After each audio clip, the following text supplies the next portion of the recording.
As 5 maiores heresias neopentecostais que você deve passar bem longe. Você sabe quais são? Vamos assistir agora um vídeo do Caio Modesto, onde ele vai mostrar essas heresias. E é sempre bom a gente ficar atentos a elas. Nesse vídeo vamos falar sobre um assunto muito sério e delicado, tá? O neopentecostalismo. A palavra neo significa novo, né? Então é um novo tipo de pentecostalismo. Entretanto, eu já falei aqui várias vezes que para mim, tá? O neopentecostalismo é uma desgraça. Ou seja, não tem nada de relevante que venha agregar no reino de Deus. E eu vou explicar no decorrer desse vídeo, tá bom? E neste vídeo vamos falar sobre algumas heresias que são encontradas em igrejas neopentecostais e tem pessoas que estão praticando essas heresias e nem sabem do perigo. É por isso que esse vídeo é muito importante e eu quero que você assista até o final para você não ser enganado por esses apóstolos, bispos ou até mesmo pastores por aí que dizem que são homens de Deus. Mas a verdade é que no fim muitos deles não têm compromisso com o Senhor. E eu vou além, tá? Tem alguns deles que têm até mesmo o espírito do anticristo. E eu vou explicar por que eu estou falando sobre todas essas coisas. Então vamos falar sobre 5 heresias mais comuns no neopentecostalismo. E é muito importante realmente, pessoal, falar sobre esse assunto, porque muitas dessas ditas igrejas, na verdade, estão levando pessoas para o inferno. Entretanto, antes de falar sobre a teologia da prosperidade, a teologia da libertação, o neopentecostalismo e todas as suas doutrinas, precisamos entender quem são os seus fundadores, os seus pioneiros. Olha só essa tríade: Kenneth Hagin, Benny Hinn e Oral Roberts. Aí o que aconteceu? Alguns homens aqui no Brasil resolveram trazer a teologia deles para o nosso país. Aí, gente, virou uma desgraça. Agora, olha só a nossa tríade aqui do Brasil: Edir Macedo, Valdemiro Santiago e R.R. Soares. Tem também o Estevão Hernandes e a Bispa Sônia, que também tiveram uma grande influência do neopentecostalismo aqui no Brasil. Mas enfim, essa é a tríade brasileira. Então, quando você vai assistir alguma programação na TV ou até mesmo em algum streaming, você vai ver essas pessoas lá divulgando o evangelho. Agora a pergunta que fica é: como que nós podemos perceber que essas doutrinas são falsas? É agora que eu vou falar sobre isso. Durante o vídeo, vocês vão perceber que em todo momento que eu falar sobre uma prática ou uma heresia, eu vou mostrar um vídeo falando sobre aquela prática para vocês entenderem que realmente isso está acontecendo no movimento neopentecostal. E a primeira heresia é a prática de ungir objetos. É isso mesmo que você ouviu. Se você ligar a sua TV ali de madrugada ou até mesmo no fim da noite, o tempo todo, né, passa aí nesses canais e muitas igrejas, mesmo as não televisionadas, têm essa prática. Você vai assistir em alguns canais abertos programas de TV falando sobre fé. E você vai encontrar algumas igrejas por aí. Por exemplo, a Igreja Universal do Reino de Deus ou a Igreja Renascer. Tem muitas igrejas neopentecostais que têm esse hábito de ungir objetos. Entretanto, a partir do momento que você abre a sua Bíblia e começa a destrinchá-la, você não vai encontrar nenhuma passagem indicando que devemos ungir objetos como uma forma de receber milagre ou até mesmo uma promessa do Senhor. E até mesmo essa ideia de ungir as pessoas era diferente na nova aliança em Cristo Jesus. As pessoas levavam ali um tipo de óleo para passar na ferida mesmo. Então não era para ungir a pessoa e ali a pessoa ser curada na hora. É a fé que vai curar a pessoa, mas a cura em si, né, o milagre não está no poder do azeite ou até mesmo do óleo ou da água. Não, longe disso. Fora que o azeite, né, no período bíblico era muito utilizado ali como se fosse um remédio mesmo para tratar feridas ou algo do tipo, né? Então tem essa questão também medicinal do uso do azeite. Está na fé da pessoa. Entretanto, hoje em dia parece que as pessoas perderam completamente essa ideia. Porque quando você liga a TV, por exemplo, na Igreja Universal do Reino de Deus, você encontra ali um bispo pedindo para que você pegue uma água, tome essa água e ali você será curado. E tem pessoas que realmente acreditam que serão libertas dos demônios quando fizer esse tipo de ato profético. Novamente, eu repito, não encontramos nenhuma base bíblica para fazer isso. Essa ideia de colocar a água em cima da televisão, hoje não dá mais, né? Porque nossa televisão hoje é bem fininha, né? Mas antigamente era muito comum. Estamos lhe entregando o sabão do lavandeiro, sabão ungido, consagrado. Uma bênção especial está nesse sabão. Você vai ver o que Deus vai fazer. Você vai lavar as vestes do filho, do marido, da esposa, do pai, da mãe, seja lá de quem for. Mas não para. E olha o problema, né, do que ele falou. há uma bênção especial nesse sabão. É justamente a ideia que eles passam, né, com esses objetos. Como se tivesse ali um poder que foi colocado naquela água, naquele sabão, como mostra no vídeo, ou qualquer outra coisa. E como se o poder não viesse de Deus, mas daquele objeto ali específico. Por aí, eu já vi vídeos de apóstolos e bispos ungindo canetas para que as pessoas passem no Enem. É isso mesmo que você ouviu. Então, gente, essa prática não é bíblica. Essa prática está ligada ao esoterismo, ao feiticismo, ao sincretismo, tudo misturado, tá? Mas não tem nada de evangelho. Mas talvez você me diga, mas em Atos capítulo 19, as pessoas pegaram o lenço de Paulo e foram curadas pela fé. Perceba, pela fé. Não houve ali um imperativo, ou seja, uma ordem para que as pessoas fizessem aquilo. Agora perceba, se você olhar as cartas de Paulo, você não vai encontrar nenhuma passagem indicando que realmente isso era feito de uma forma natural no Novo Testamento a partir da Nova Aliança. Isso é uma prática do neopentecostalismo, então não é uma prática bíblica. Fora que o dom de cura que Paulo tinha foi temporário, não permaneceu para o resto da vida de Paulo. Se fosse assim, Paulo mandava aí pedaços, né, de lenços para várias pessoas e curava. Mas, por exemplo, quando ele escreve para Timóteo, se eu não me engano, ele recomenda que ele bebesse um pouco de vinho por conta de doenças estomacais que ele estava passando. Porque o vinho também era utilizado de maneira medicinal. Não era mais fácil Paulo ter pegado lá um pedaço do lenço dele e mandado para Timóteo? Mas ele não faz isso justamente porque esse dom de cura que ele teve e os apóstolos tiveram foi temporário para aquele período específico. Essa ideia de ungir fronha, chaves e até mesmo, né, carros para afastar a maldição. Gente, isso daí é herético, não tem base bíblica. Agora, por que as pessoas acabam acreditando nessas coisas? Porque essas pessoas não gostam de ler a Bíblia. E o povo de Deus padece por falta de conhecimento da palavra dele mesmo, né? Ou seja, do Senhor. Então, gente, no Antigo Testamento, a gente tinha um templo, onde tinha ali as suas formas de cultuar a Deus. A liturgia era diferente. Agora, no Novo Testamento, isso muda bastante. Agora, o cordeiro que era sacrificado no templo, nós temos o cordeiro que sacrificou por nós na cruz. Então, é uma tipificação de Cristo. Entende? Agora, não dá para pegar, por exemplo, objetos e começar a ungir. Olha, minha irmã, meu irmão, pega essa água, a gente vai orar para você e vai tirar todo o demônio de você. Todo o demônio, meu irmão. Você precisa sair dessa vida cheio de demônio. Por isso que você não prospera, meu irmão. Gente, não dá, entendeu? Não dá. Desculpa que imitar, né, o pessoal aí da Universal, mas é isso que eles Já pode abrir uma igreja aí, o Caio, né? Já tá imitando igualzinho. fazem. Então, deixa eu tomar um pouquinho de água. Água ungida. Então é isso que eles fazem. Então isso daí, gente, é sincretismo religioso, tá? É mistura. Inclusive, no espiritismo que tem esse hábito, né, de tomar água e pensar em algo espiritual, ou até mesmo ungir. Então não tem nada a ver com o cristianismo, tem muito mais a ver com religiões pagãs do que com a fé cristã. Então, rejeite esse tipo de doutrina na sua igreja. E se na sua igreja já tá fazendo esse tipo de prática, então a sua igreja é neopentecostal e você não sabe disso. E aí o melhor a se fazer é sair dessa igreja e procurar uma igreja bíblica. A segunda coisa que eu repudio completamente é a transferência de unção. Você já ouviu falar desse tipo de prática? É mais ou menos assim. O profeta tá ali, parado, ele começa a orar em línguas, ele estica sua mão, toca na pessoa e toda a sua unção passa para aquela pessoa. Gente, isso daí não existe biblicamente falando. Talvez você me diga, Caio, mas e no caso de Eliseu e Elias? Gente, ali não tem nada a ver com a unção que a gente está vendo hoje. A unção naquela época que o Antigo Testamento fala sobre, é sobre uma unção profética. E quando eu falo profética, é tipo a unção do profeta. Tá? Então Eliseu, ele se tornou profeta através do Senhor. O Senhor o chamou para ser profeta. E a unção de Elias passou para Eliseu. E essa unção não tem a ver, por exemplo, em falar em línguas, cair no chão. É claro, né, gente? A gente está falando sobre o Antigo Testamento. Não podemos usar aqui um anacronismo. Mas a unção que foi passada para Eliseu era uma unção de autoridade. Uma unção de profeta. Para proclamar juízo, bênção para o povo. E sabe quem ficou... Como se ele praticamente ali substituísse, né, o próprio Elias como um profeta do Senhor, mas de fato não como se faz hoje em dia, né? Como as pessoas fazem, né, como se elas estivessem passando ali um poder para outra. Poder que na verdade ela nem tem, né? Bem conhecido com essa prática foi o Benihim. Ele veio aqui até o Brasil, pegou seu paletó e começou a bater em todo mundo, né? As pessoas começaram a cair no chão e foi transferindo a unção. Olha só esse vídeo.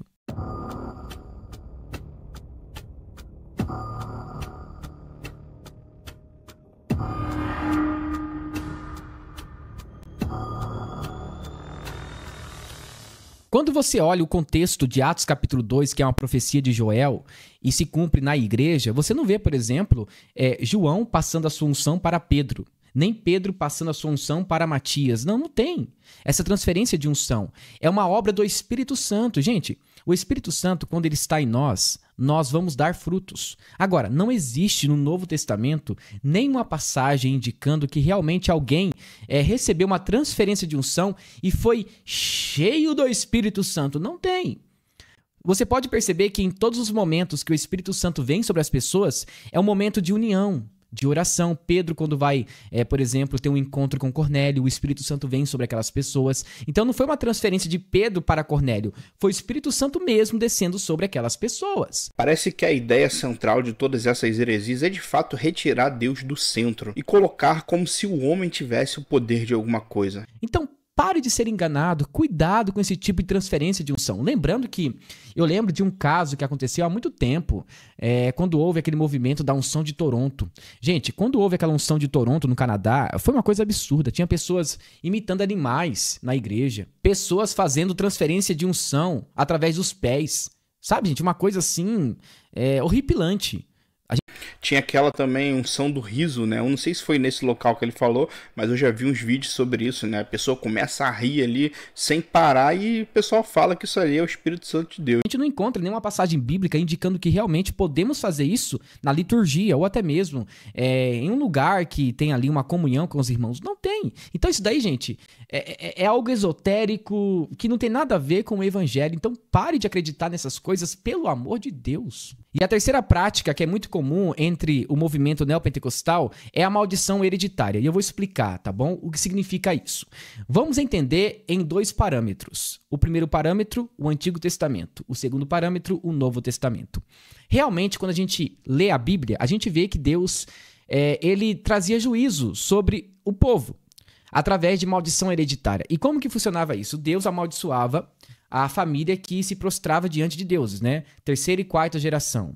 E realmente isso acontecia. Entretanto, na nova aliança em Cristo Jesus, toda maldição hereditária é quebrada na cruz. E se você quiser aprender mais da palavra de Deus e não cair em heresias como essas, eu te convido ao nosso curso Caminho da Intimidade, para te ajudar a fazer devocionais poderosos e transformadores e aprender cada vez mais da palavra de Deus no seu dia a dia, com um método de perguntas e resposta muito fácil e prático. Então entra aqui no link da descrição, dá uma olhada lá com toda a explicação de como o curso funciona por dentro e aproveita que está num preço promocional muito acessível. E em Gálatas, capítulo 3, do versículo 13 em diante, diz que Cristo se fez maldito por nós. Isso que muitas pessoas não entendem, né? As descontinuidades e continuidade do Antigo Testamento para o Novo, né? E aí acabam trazendo muitas coisas do Antigo Testamento que, na verdade, não valem mais para o Novo Testamento por conta de Cristo. Não existe essa de maldição hereditária para o crente, porque Cristo já levou todas as maldições sobre ele. E levou a pior de todas que deveria recair sobre nós, que é a punição eterna no inferno. Tomando os nossos pecados. Então, não temos mais condenação. Não temos mais maldição hereditária. Tudo foi quebrado na cruz. Porém, precisamos também olhar de uma forma pedagógica algumas coisas que acontecem em nosso lar. Por exemplo, quando você vê um pai alcoólatra, uma mãe que vive falando palavrões, isso automaticamente acaba influenciando seus filhos. Isso é normal, tá? Porque é pedagógico. Aquilo que eu ouço, aquilo que eu vejo, eu acabo praticando ou imitando. Isso é muito típico, por exemplo, em crianças que crescem ouvindo seu pai falando palavrão, o seu pai bebendo bebida alcoólica.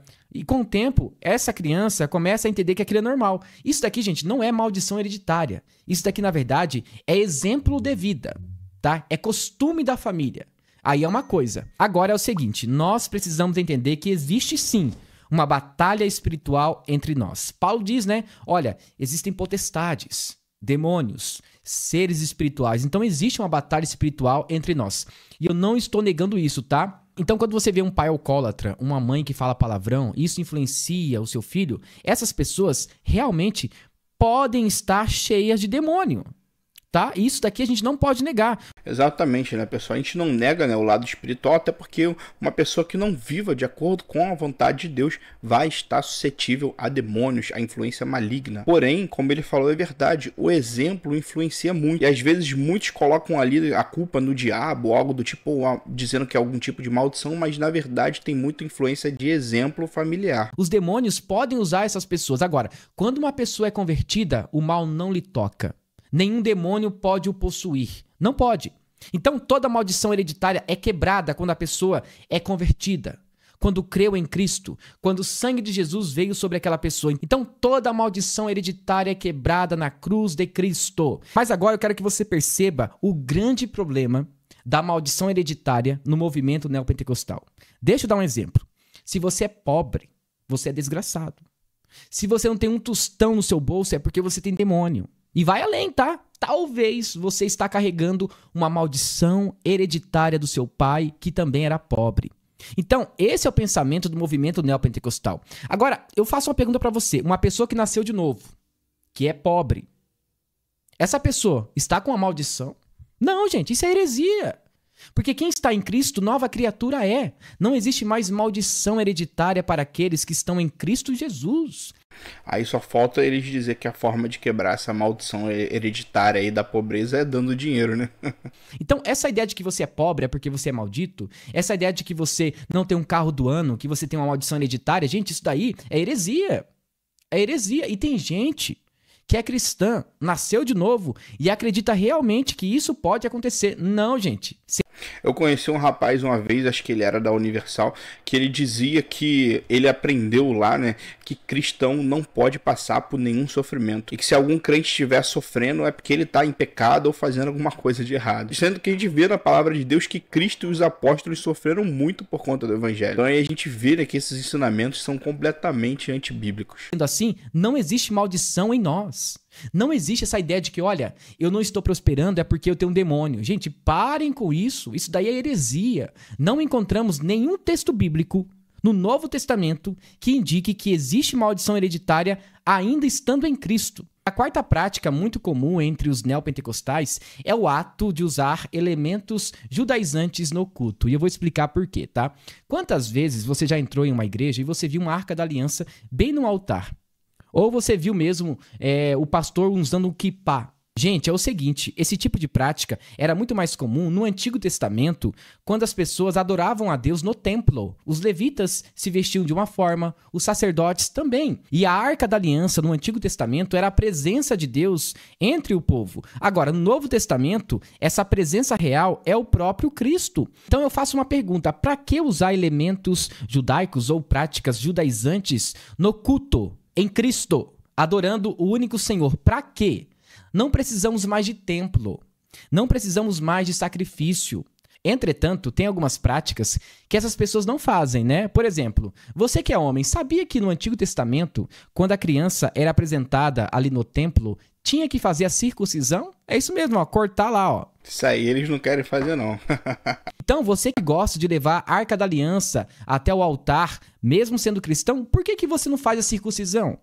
Por que você não leva ali uma ovelha e sacrifica no altar? Gente, é muito complicado, sabe? É uma coisa misturada. A antiga aliança com a nova aliança. Gente, é o seguinte, não podemos negar que as coisas que aconteceram no Antigo Testamento eram tipificações para o Cristo. Não podemos negar, né? Por exemplo, o propiciatório, a ovelha, o sangue, tudo apontava para Jesus Cristo. Agora, para que trazer essas coisas do Antigo Testamento, coisas que eram realizadas, por exemplo, no templo, e trazer para o nosso culto?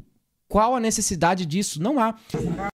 Pessoal, é só ler Hebreus e Gálatas. São duas cartas que falam muito bem sobre isso. Você vai ver ali que fala claramente que todas essas coisas cerimoniais do Antigo Testamento serviam de sombras para apontar para Cristo. E se cumpriram em Cristo, por isso essas coisas não se fazem mais necessárias hoje. O Senhor abençoou a ele, a família e tudo quanto tinha. Então, Pai, consagra esta história. E todos que aqui pisarem hoje serão abençoados. O interessante é que recentemente eu vi um vídeo do Edir Macedo que ele estava, vestido ali com uma roupa totalmente judaica. Gente, em um culto cristão, qual a necessidade disso? Sem falar o templo de Salomão que ele construiu, né? Tudo bem, se for para a questão de arqueologia, a questão de arquitetura, entender como que era aquela época, é uma coisa. Gente, mas acontece até culto lá às vezes. Eu não entendo, sabe? O pessoal mistura completamente as coisas. Então tome muito cuidado com essas práticas, porque todas essas práticas apontavam para a cruz de Cristo, para a pessoa do Messias. Então devemos parar completamente com isso. Pare de ficar com essa ideia de ficar usando roupas judaicas. E outra coisa, tá? Você que diz que é levita, você não é levita. A primeira coisa, você diz que canta. Tudo bem, canta bonito. Mas você é da tribo de Levi? Não, você não é. Ah, sabia que os levitas, eles limpavam o sangue do cordeiro quando era sacrificado próximo do propiciatório? Você limpa o banheiro da sua igreja? Então você não é levita.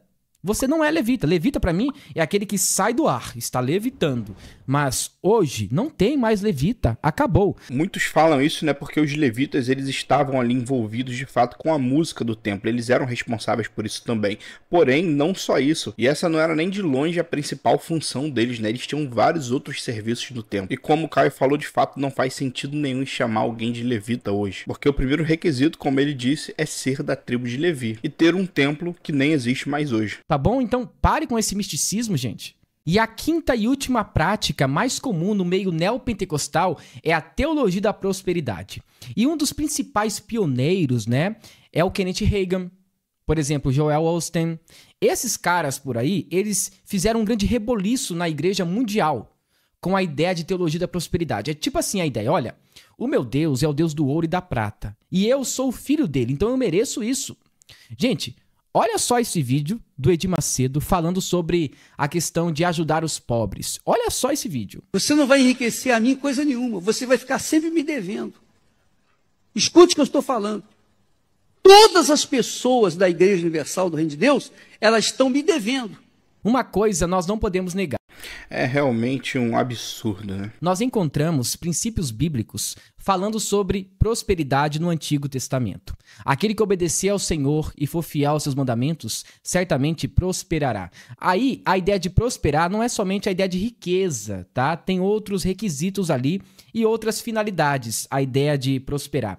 Agora, no Novo Testamento, em Cristo, não tem nenhuma promessa de Cristo falando sobre prosperidade.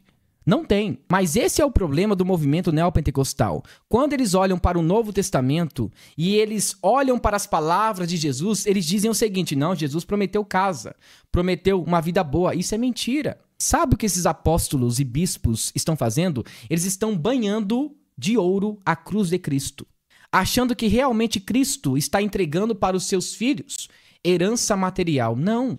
Jesus nunca pregou bênção material, e sim espiritual. Buscar em primeiro lugar o reino de Deus e a sua justiça, e as demais coisas vos serão acrescentadas. Ele não pede para que a gente busque as coisas materiais, mas as coisas espirituais.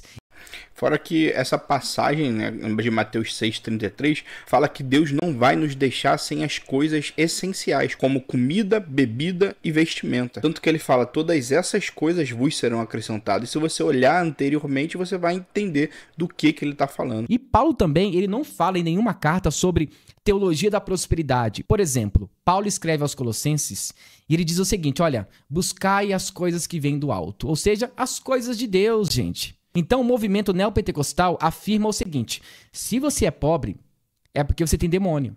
Você tem demônio.